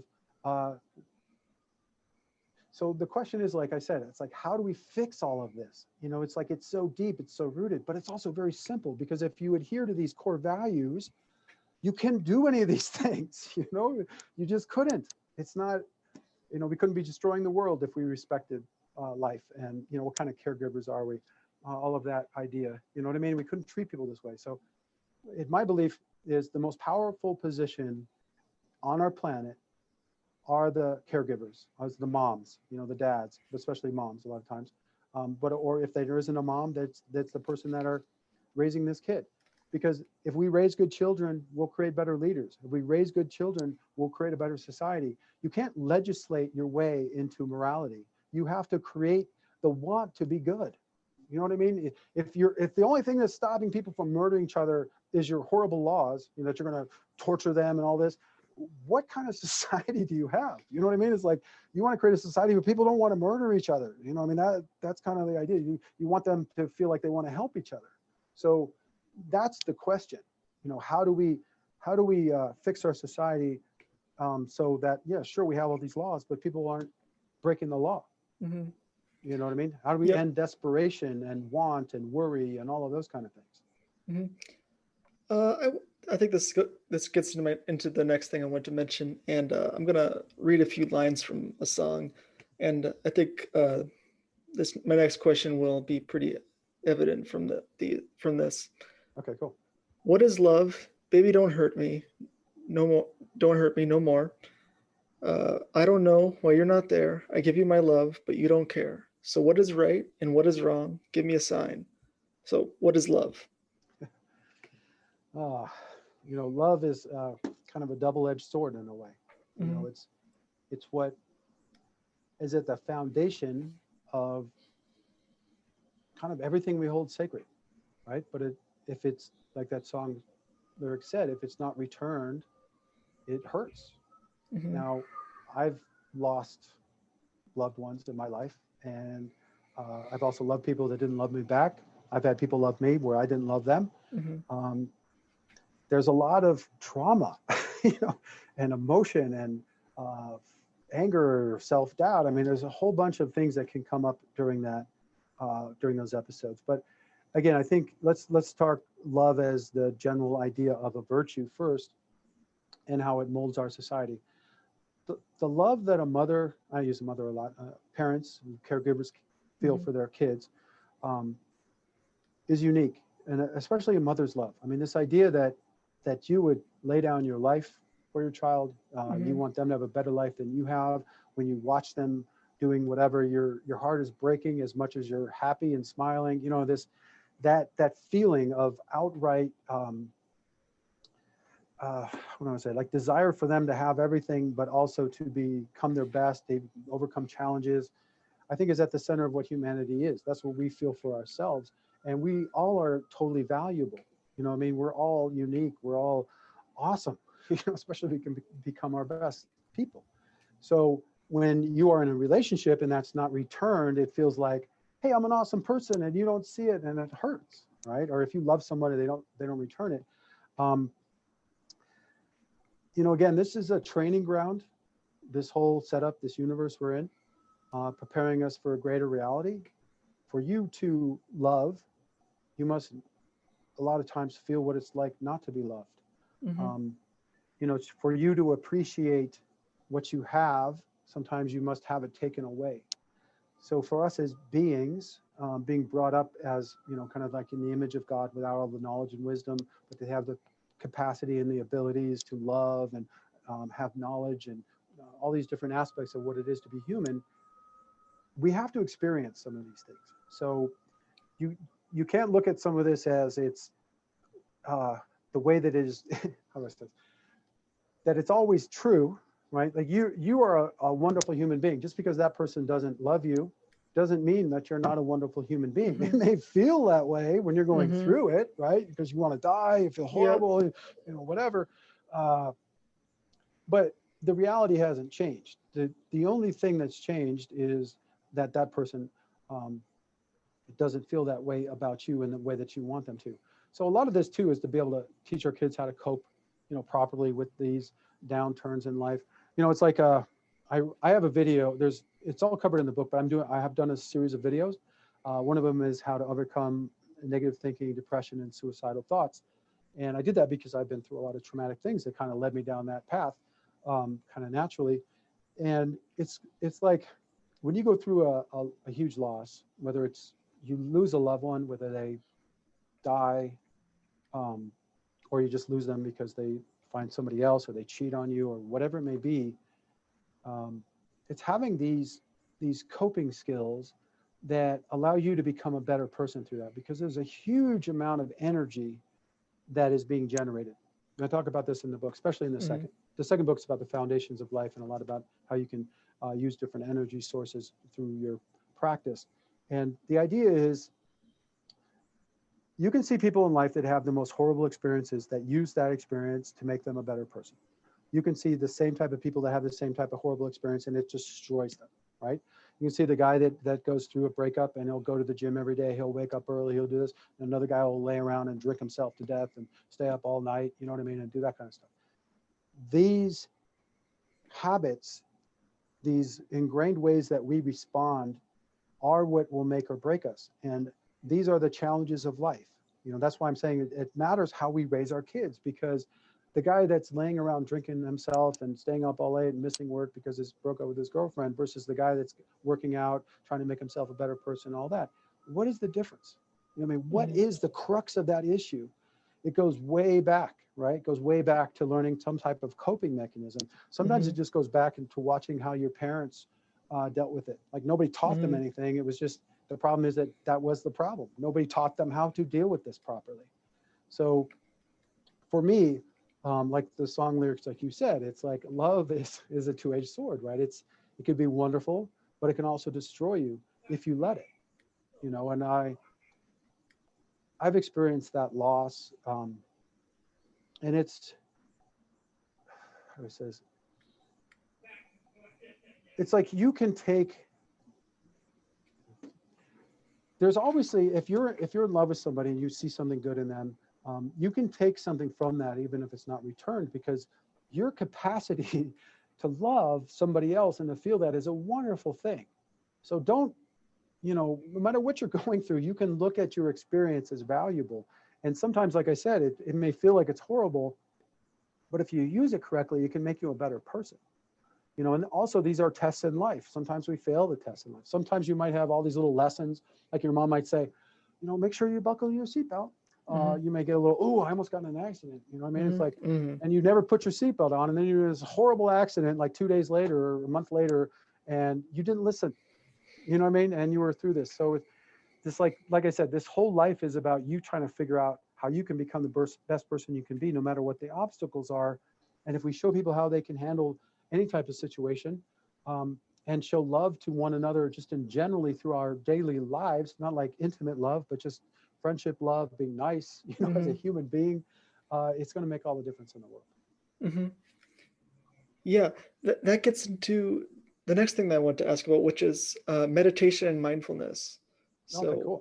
what are your thoughts on this, like in the Sure. book, or how it applies to? Yeah.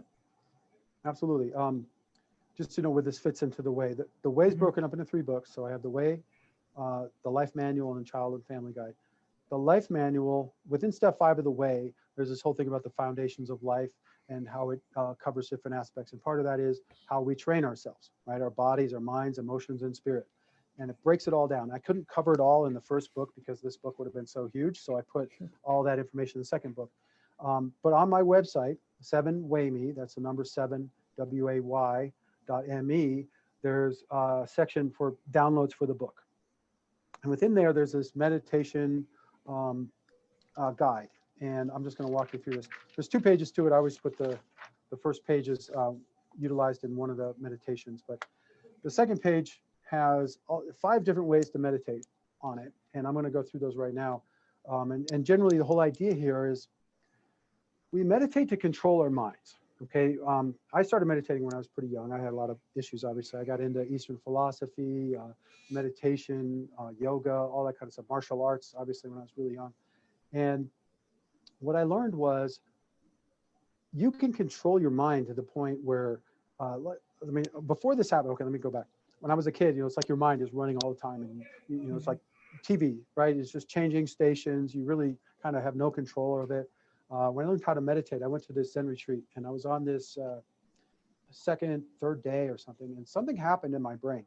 Like I remember this completely, because before that moment, it was like that. It was like I had no control.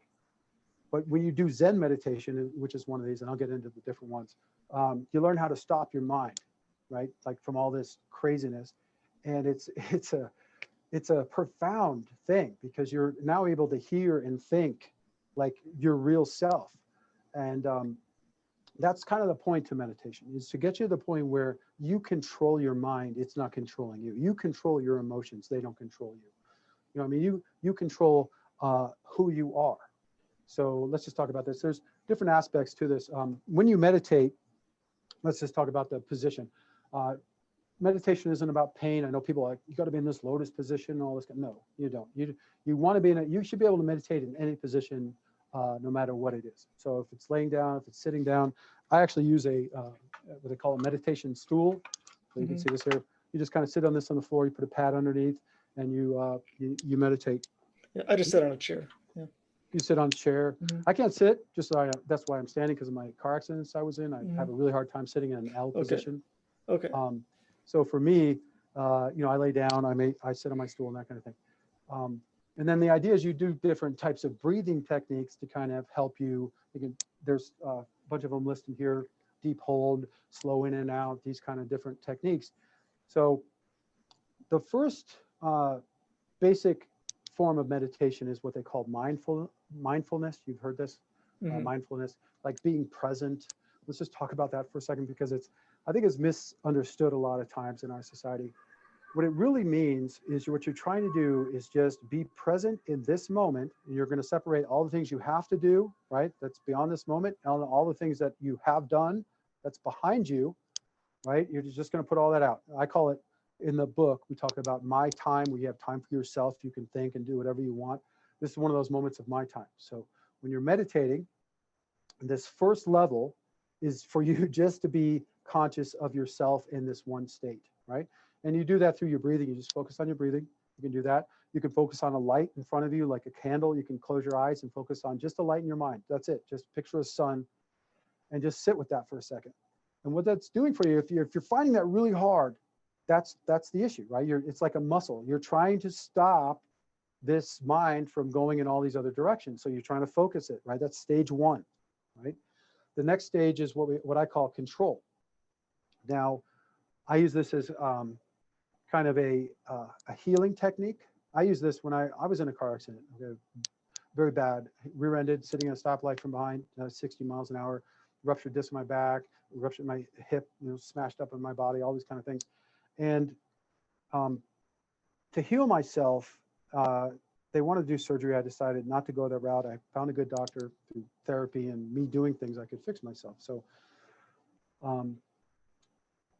what I was able to do, and it's kind of like this healing technique where you can envision, again, it's control. So you're going to take this light in your body, you can envision this in many different ways. I move a light through my body, healing myself from my toes all the way up through my arms, my brain. You can do that. You can also gather all the darkness in your body into a little ball behind your throat and then breathe it out. You can breathe it out into a disc like a sun and have it converted into positive energy that's then flowing into you. There's a lot of different ways to do this. I talk about this in the book. And you can use different types of elements. Like you can envision, another way to do this, envision boxes in a row. And you can see all the problems of your life as boxes, or even one horrible looking, box that's flowing with lava and all this kind of stuff. Can you shrink that? Can you change it into a small, tiny box, make it a light color and push it backwards and have it disappear? It's these mental exercises. When we communicate with our subconscious and our greater self, a lot of times we do it through imagery. Jung called it archetypes. It's like the wise old man, the sun represented good, darkness representing bad, all these kind of imagery. If you use them properly in your mind, it communicates things to your subconscious and will help you change yourself. So like I said, mindfulness is the first one. Control is the second one. You're healing, you're fixing yourself. The third one is this Zen one that we kind of mentioned, where it's the stillness. So you go and you clear your mind, you heal yourself, and then it's like, just sit. I picture this in my head like one of two ways. So I've cleared myself of all the negativity through, being surrounded by suns, and it just kind of burns it out of me. And then I become the sun. When I say become the sun, you can meditate to where you're omnidirectional, like and it's kind of weird. It took me a long time to get there, but you can see in all directions at the same time in your mind. You can be on the fringes of the light. You can be in the center of the sun. And this whole idea of you as one light being, and just sit there and let it clear yourself, is how I was able to envision it. There are other ways to do it. That's interesting. Go ahead. I read about that in the book Siddhartha, when he mentions being able to imagine himself as different animals and stuff. Okay, we can, and again, you can use animals. I do that too. Yeah. My animals. Just another example. Yeah. Yeah, are I'm a tiger and a turtle. Mm-hmm. But anyways, so then this idea of you becoming this light and purity and cleansing yourself and healing yourself and controlling, this is all affecting your mind. It's like aligning yourself. So then the next one is called focused. Now, this is where we pay attention to something of meaning. People call them, you can have mantras, you can say things over and over again. The first sheet of this, you can't really probably see it very well, but there's all sorts of called affirmations. An affirmation is present, personal, and positive. We say something and it's about making our life better. Like on the sheet, we say, like I am peaceful, I am happy, I am rational, I am, one with myself, whatever it may be. So you can have all sorts of positive affirmations that you run through, and the sheet is filled with them. The 10 laws that are in the book can be made into affirmations, so you can say those. You can make up anything you want. There's also this idea of a power word. This is through certain types of meditation techniques. Some people will use their kids' names. They'll use all sorts of different things. And if you say this over and over and over again, it kind of brings you into the state of oneness. And if it's really a positive, good thing, that can help you. So that's the fourth technique of focused meditation. And then the fifth technique is what we would call visualization. So you're meditating. Imagine your life, from the moment you wake up, from when you go to sleep, or certain tasks, or certain, maybe you're going to give a speech in the future. Visualize you doing these things perfectly. Like the ultimate way you would like to do it. Like, just if you're like, oh, I got to have a conversation with my boss later. You don't have to picture the exact words, but just visualize the conversation going the exact way you want it to go, and you're leaving the office feeling great. Imagine you hitting the ball, it being home run after home run after home run, if you're a baseball player, whatever it may be, the most positive aspect, and go over that. So those are the kind of the 5 different ways to meditate. There's mindfulness, control, clearing, focused, and visualization. And the way I use these, I like to meditate after I work out. So we talk about the daily way, which is the 5th step of the way. It's about you creating your ultimate day, right? It should seem obvious that you perfecting the way you live your day will help you become a better person. That's how we integrate these different virtues and best practices into our life. And part of that, obviously, you need to care for your body. There's different times in the day that you need to train yourself. It's just stretching up and warming up and developing your body. And as part of that is developing your mind. So you need to take moments to meditate. I like doing it like after I work out really hard. It seems like much easier. I've run through all of these, one after the next. Sometimes I just stick on one. It just depends on your mood and what you feel like you need to do. You may sit and meditate just on the mindfulness stage. You might just go directly to clearing. You know what I mean? Just go Zen for a while.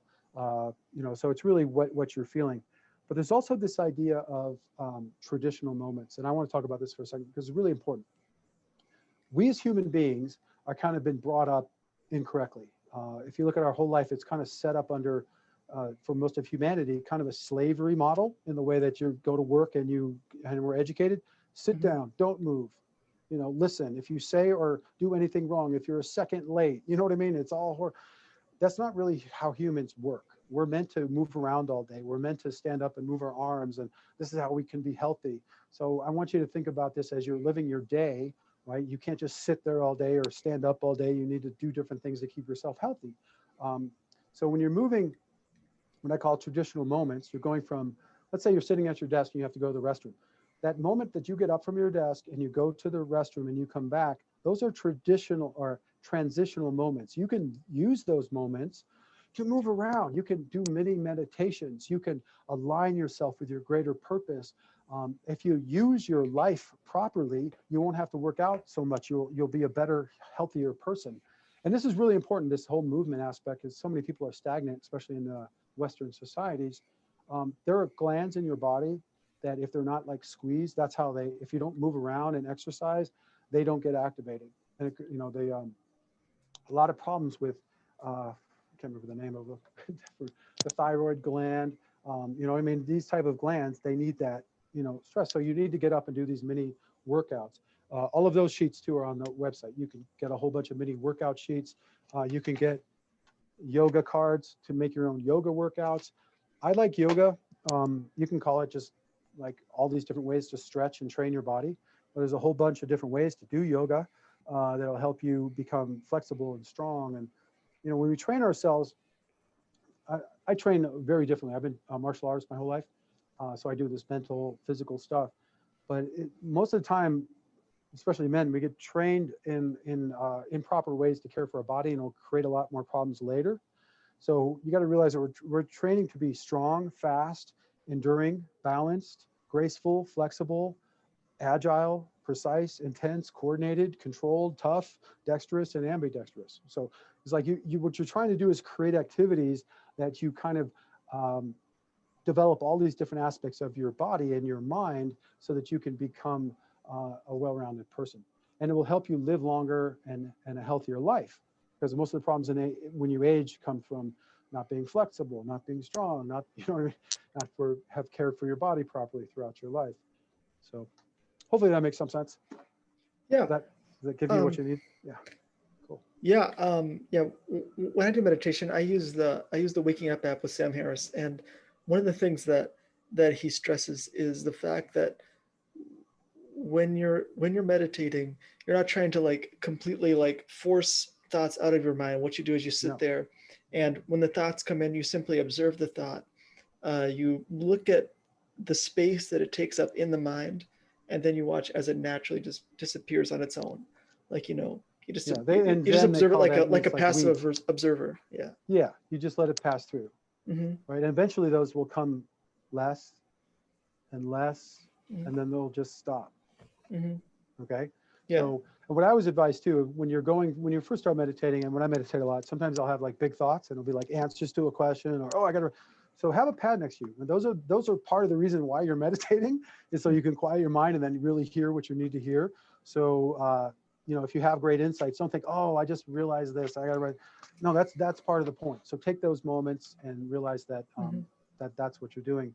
I don't personally like guided meditations. I like guiding myself.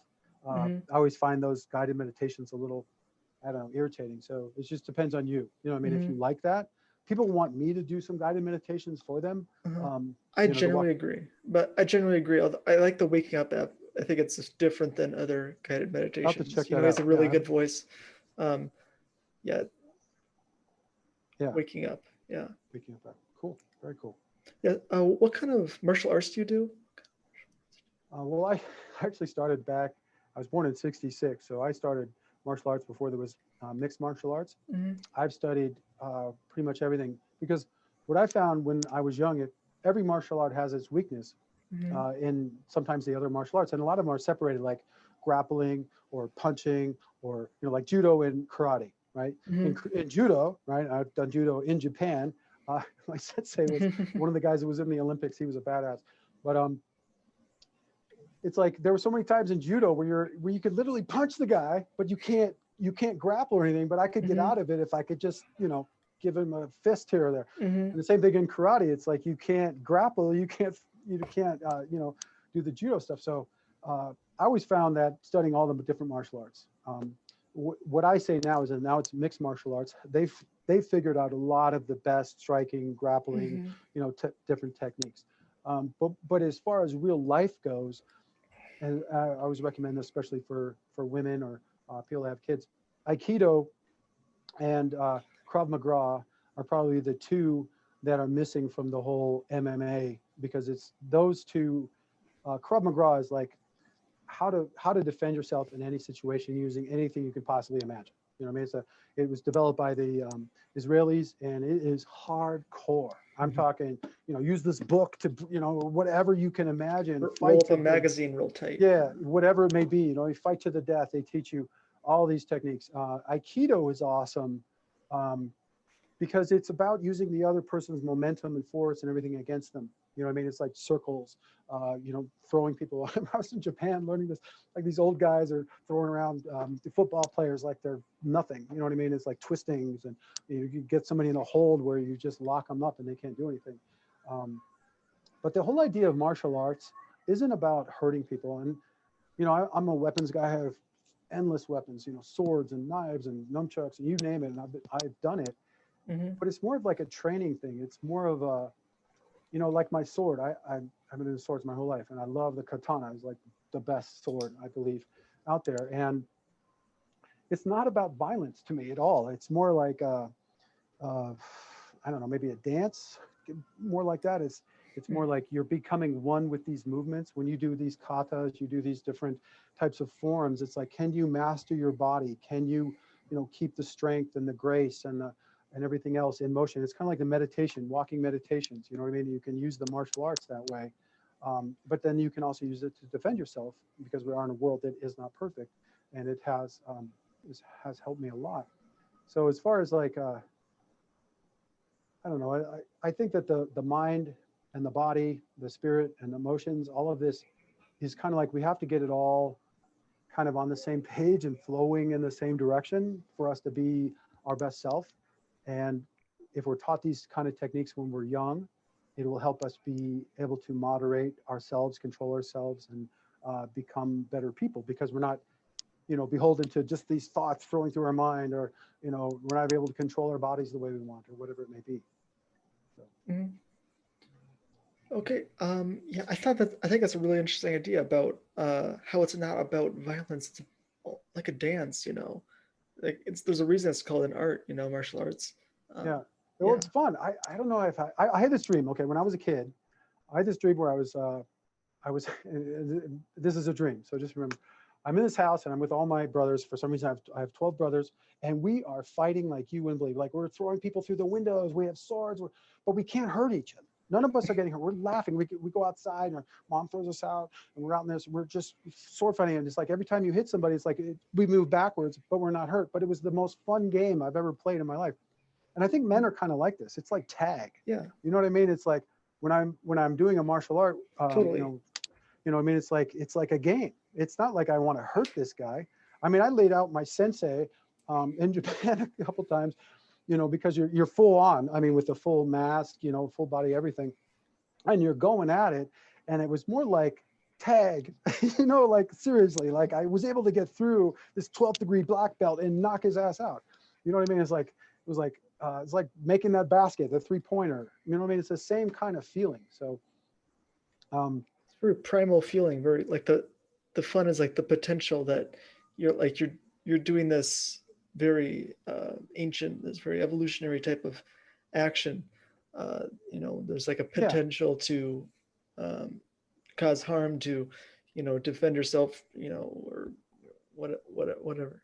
it's like a tiger being a tiger sometimes. You know what I mean? We're animals, and I think this aggression, this feeling of men have where we want to fight, it gets twisted in our society, and we tell people it's wrong and all these things. I think it needs to be let out in a positive way. You know what I mean? It's like all the top degree martial artists I've ever met, ninjutsu artists, aikido masters, judo guys, whatever, they're very peaceful guys. They're not going out and brawling in the bars. You know what I mean? They are not doing any of that stuff. They're stopping people from doing that stuff.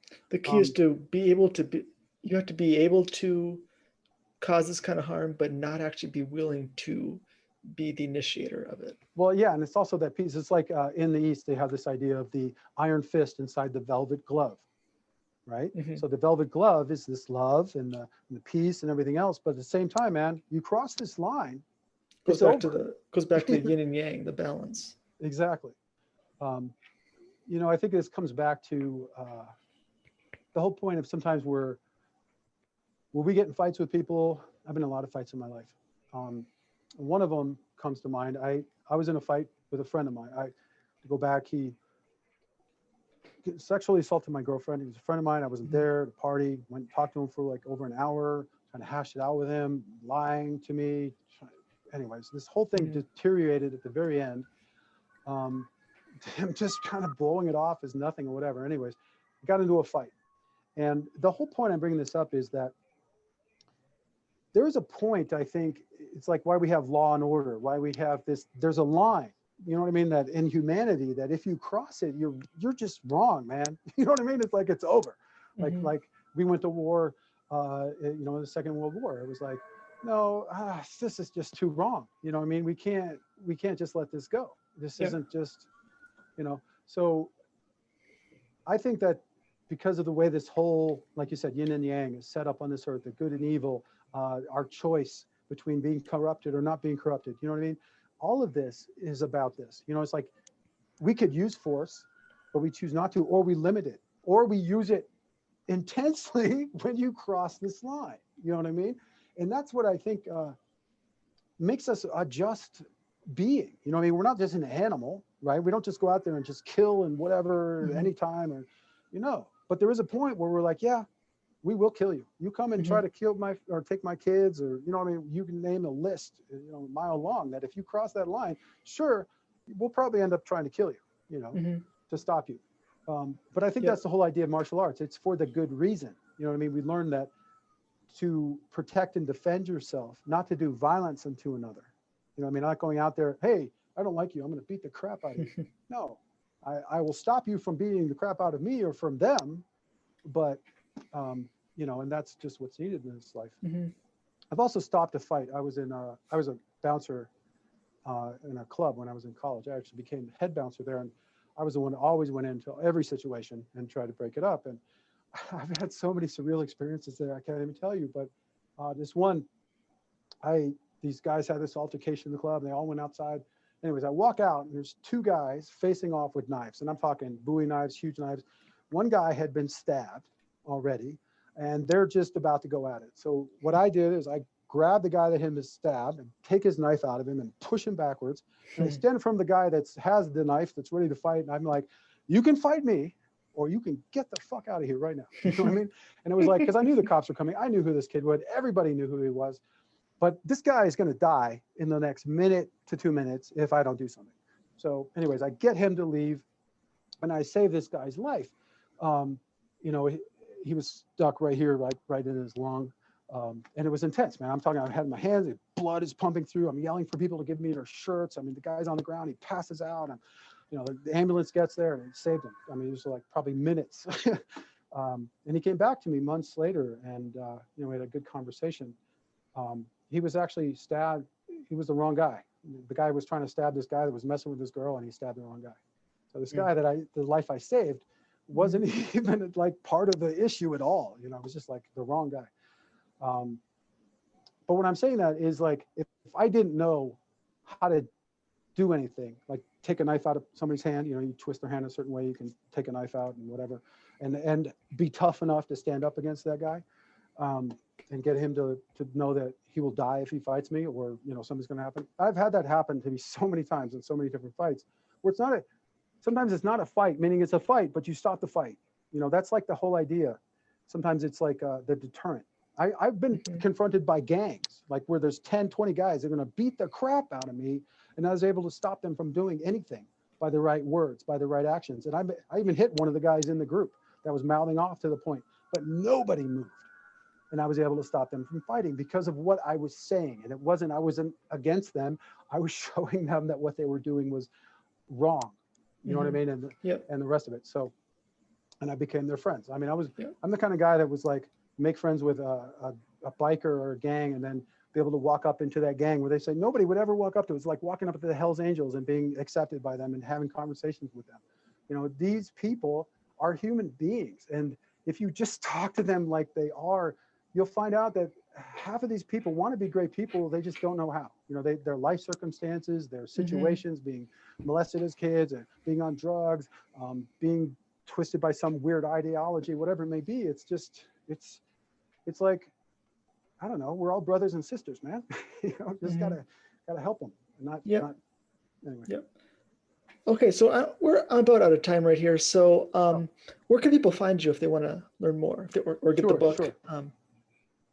Everything is on 7way.me. That's the number 7, WAY.me.